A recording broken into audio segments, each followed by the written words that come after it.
देश की लूट, देश के किसानों की लूट, देश के मजदूरों की लूट, देश के यूनिवर्सिटीज की लूट, देश के रेलवे की लूट, देश के LIC की लूट, देश के BSNL की लूट। एक तरफ देश की संपत्ति लूटी जा रही है और दूसरी तरफ क्या किया जा रहा है? हिंदू, मुसलमान, मंदिर, मस्जिद, टीका, टोपी, दाढ़ी। ये जो पार्लियामेंट में बैठा है, कभी रोता है, कभी हंसता है, ऐसा लग रहा है जैसे अल्लाह उदल का डांस चल रहा हो।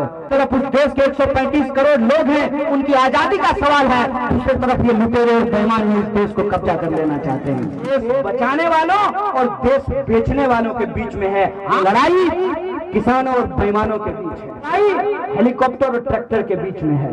संविधान को बचाने वाले लोग हैं, दूसरे लोग वो हैं जो अंबानी और अदानी के दरवाजे पे आज दरबानी करने के लिए तैयार।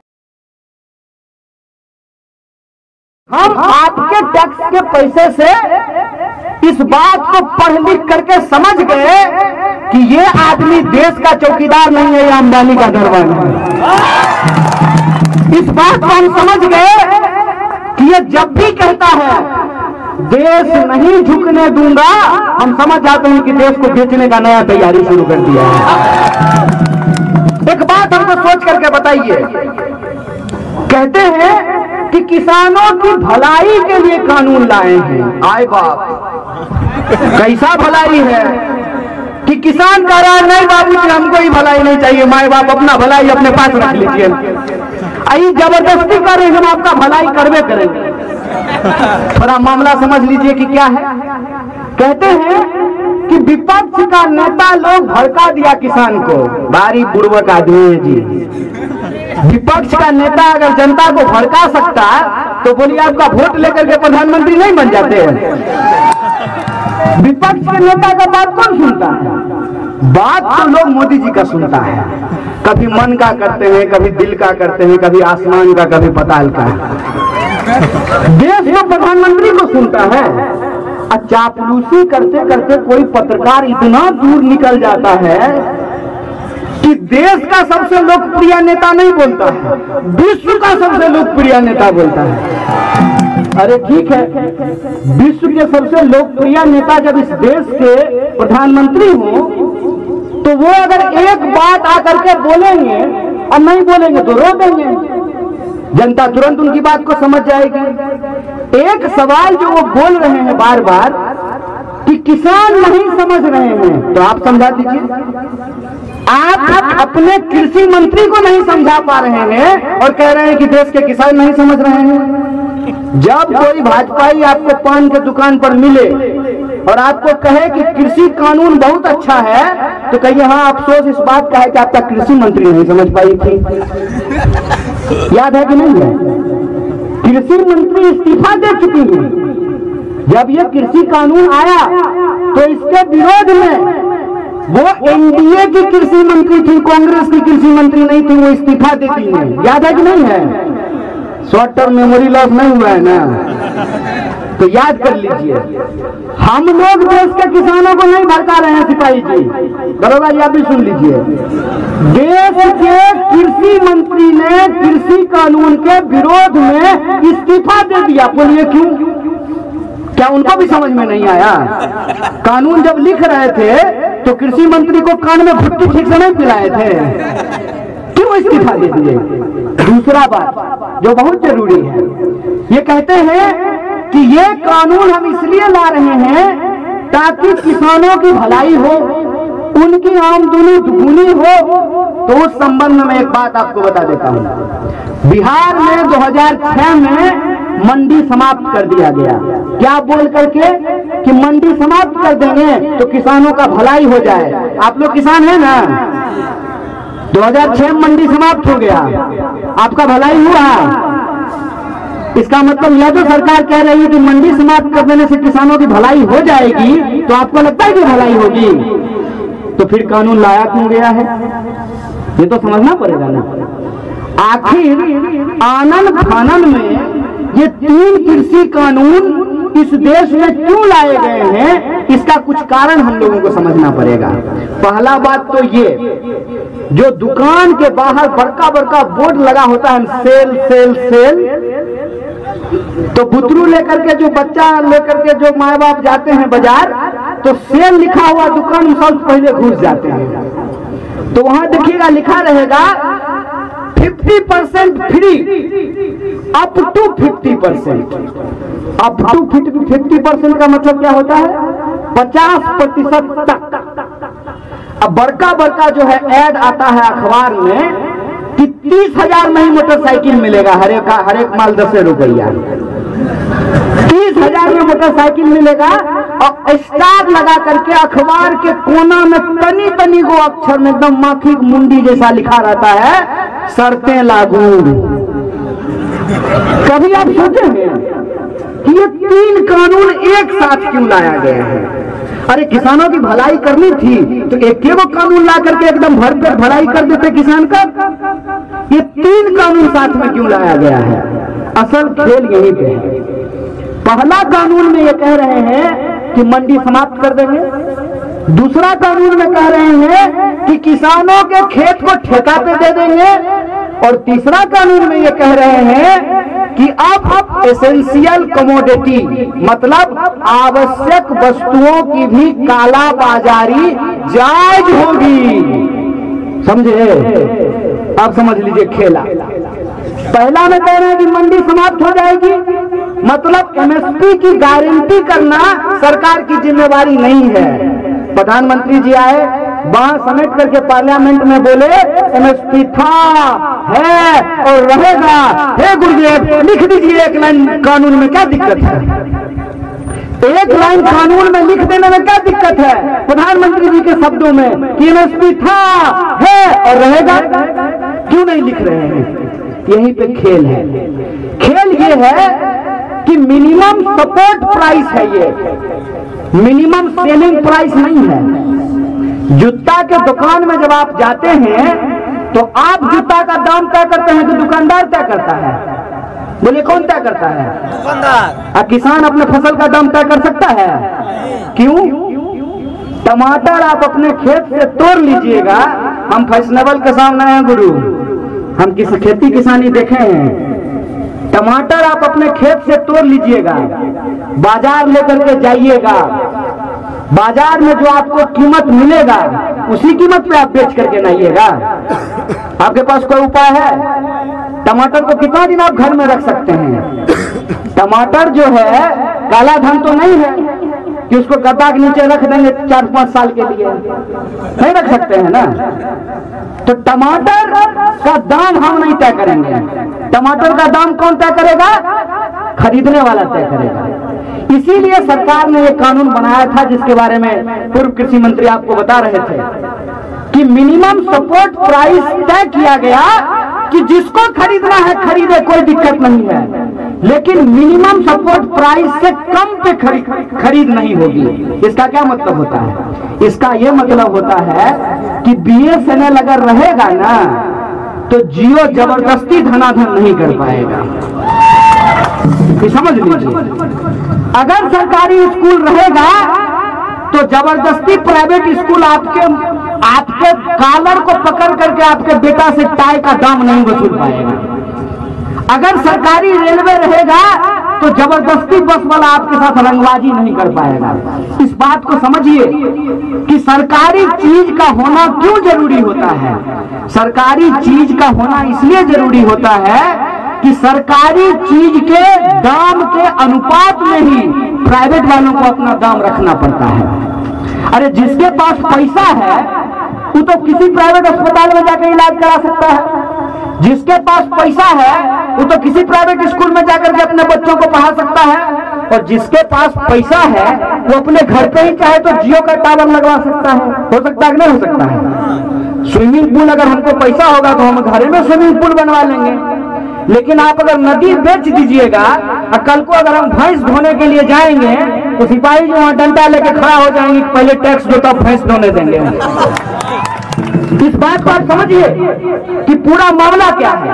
मामला यह है कि बीएसएनएल जब बिक गया, बीएसएनएल जब आज नहीं है तो जियो को आज मन है तो 500 रुपया ले रहा है और कल मन होगा तो 5000 रुपया लेगा। आप क्या कर लीजिएगा?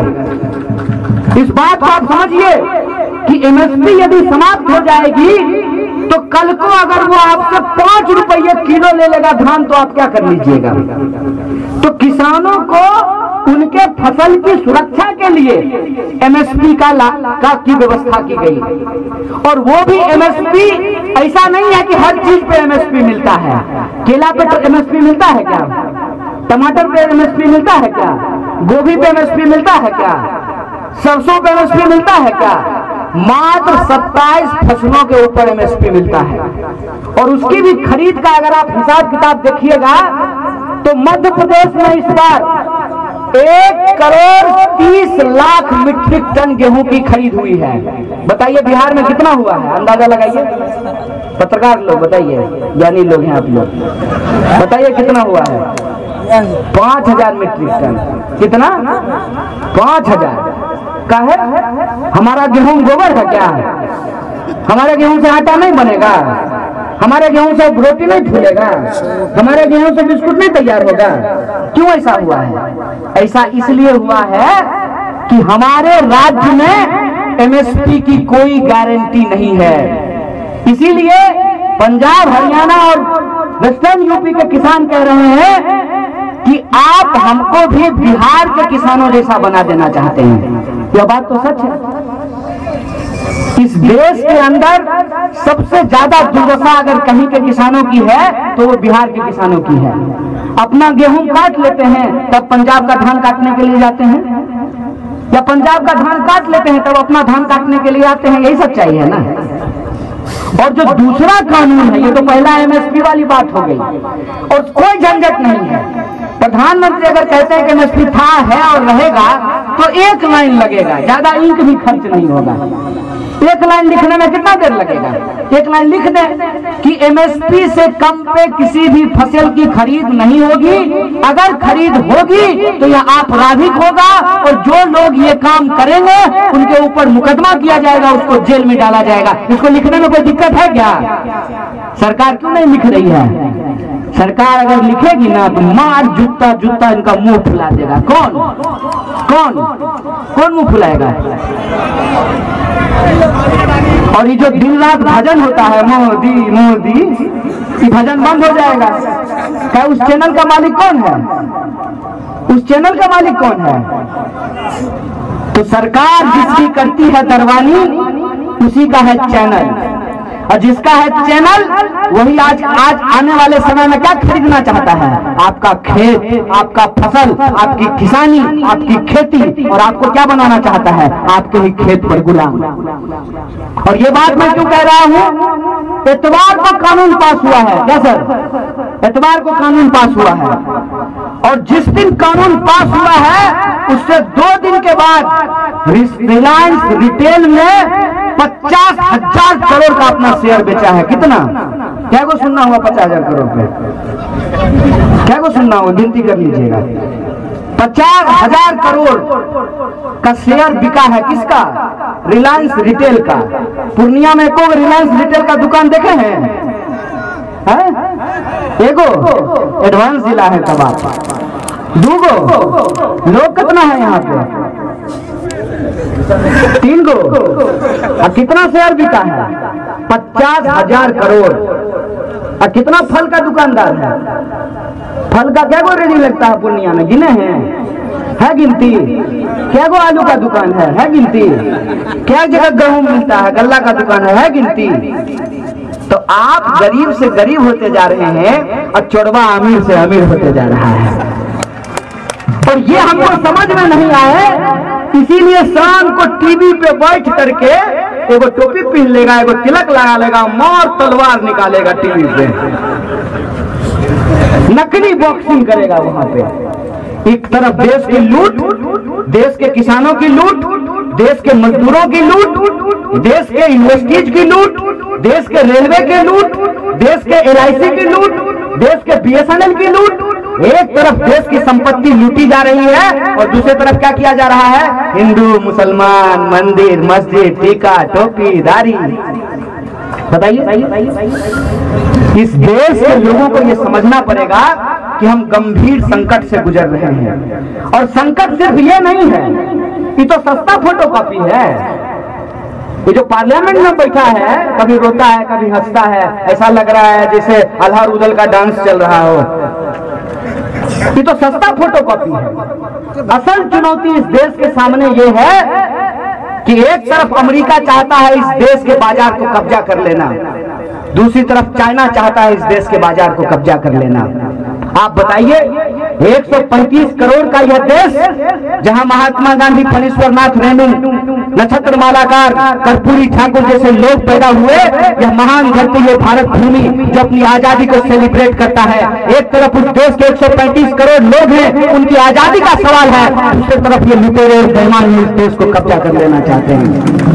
इसीलिए मैं ये कहता हूं कि ये लड़ाई सीधे तौर पर देश बचाने वालों और देश बेचने वालों के बीच में है। आप क्या कर लीजिए कि आप किसके साथ खड़े हैं। ये लड़ाई किसानों और बेईमानों के बीच है। ये लड़ाई हेलीकॉप्टर और ट्रैक्टर के बीच में है। ये लड़ाई आप सीधे तौर पे समझ लीजिए कि एक तरफ वो लोग हैं जो 1947 में हमको आजादी मिली है, जो संविधान ने जो हमको अधिकार दिया है, उस संविधान को बचाने वाले लोग हैं। दूसरे लोग वो हैं जो अंबानी और अदानी के दरवाजे पे आज कुर्बानी करने के लिए तैयार हैं। आज इस लड़ाई में हर एक इंसान को अपनी पहचान को छोड़ करके एक भारतीय होने के तौर पे इस आंदोलन में शरीक होना चाहिए, उसको अपना समर्थन देना चाहिए, क्योंकि आने वाले वक्त में हम छोटी छोटी चीजों के लिए मुहताज हो जाएंगे। दूसरा कानून क्या है? दूसरा कानून है एसेंशियल कमोडिटी एक्ट। क्या कहता है essential commodity act? Essential commodity act कहता है कि जितना मन करे उतना काला बाजारी कर लो। एक बात बताइए, खेती किसानी करने वाले लोग हैं, जब प्याज की पैदावार होती है, जब केला का पैदावार होता है, जब आम का पैदावार होता है, जब गेहूं की पैदावार, जब धान की, मकई की, मखाना की पैदावार होती है, तो जिसके पास पूंजी होगा तो इलाके का सारा मखाना, सारा गेहूं खरीद सकता है कि नहीं खरीद सकता है? तो पहले कानून ये था कि एक लिमिट के बाद आप किसी भी आवश्यक वस्तु का भंडारण नहीं कर सकते हैं। अगर आप भंडारण कीजिएगा तो दरोगा को ये पावर है कि जाकर के उसके ऊपर छापा मार सकता है। इसीलिए आप सुनते होंगे जब प्याज 80 रुपए किलो हो जाता था तो प्याज के गोदाम पे छापा पड़ता था, पड़ता तक नहीं पड़ता था, और फिर प्याज का दाम घट करके 40 से 20 रुपए पहुंच जाता था। आज के डेट में इन्होंने काला बाजारी को कानूनी अमली जामा पहना दिया है। ये पूरा का पूरा लड़ाई, इसीलिए मैं कहता हूं कि सिर्फ किसान की लड़ाई नहीं है, ये इस देश के आम और आवाम की थाली में रोटी, नमक, प्याज, दाल रहेगा कि नहीं रहेगा, ये उसकी लड़ाई है। इस बात को हमको समझना चाहिए। इसीलिए इस लड़ाई को सिर्फ फार्मर के तौर पर नहीं, बल्कि इस देश में सिटीजन के तौर पे, कंज्यूमर के तौर पे हम लोगों को लड़ना पड़ेगा। बोलिए, इसके लिए आप तैयार हैं कि नहीं है? अगर आप तैयार हैं तो मैं आपको एक भरोसा दिलाना चाहता हूं। ठेकेदारी का जो ये कानून ये लेकर के आए हैं, 3 कानून है, याद रखिएगा। एक, मंडी समाप्त करने का कानून, दूसरा, किसानों के खेत को ठेका प्रथा पे देने का कानून, और तीसरा, जो आवश्यक वस्तु है उसके काला बाजारी को बचाने का ये 3 कानून है। ये फर्क आप समझिए।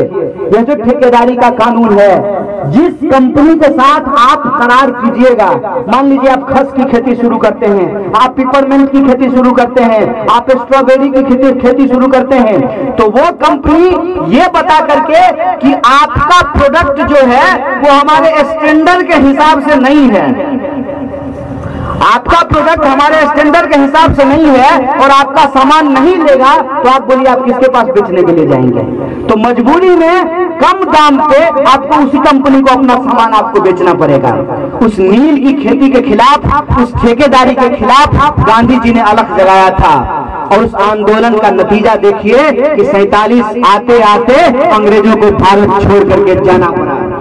यह बात मैं आपको सिर्फ याद दिलाने के लिए आया हूं कि ये बिहार की धरती है, जितना दिल्ली में हंगामा होना है हो जाने दीजिए।